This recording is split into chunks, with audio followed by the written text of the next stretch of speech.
So the next option in the spawn we will cover is, if I go here in the spawning, we have covered burst, we have covered spawn other emitter. The next is spawn per frame. So it's kind of same like spawn rate, but it's the one thing is different is it will spawn the particle every frame. So what's the benefit? Why it's useful?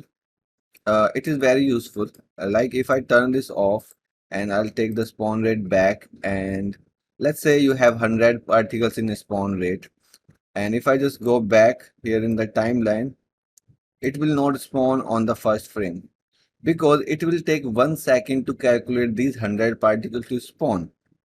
So it will just use that 100 particle and spawn that 100 particle every single seconds, not the frames. So if you want your particle on each frame, then you can use this. So if I use the same 100 particle here, and if I go back,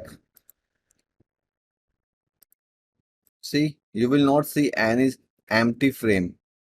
On each frame, particle are spawning, particle are visible because it will calculate each frame.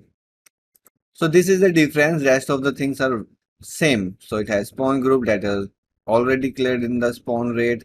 It has probability already clear. It has one module here whether particle spawning or not. This is just a boolean. You can turn this off and on. You will see, you will think you can turn this on off from here also, but this is you are turning off your module.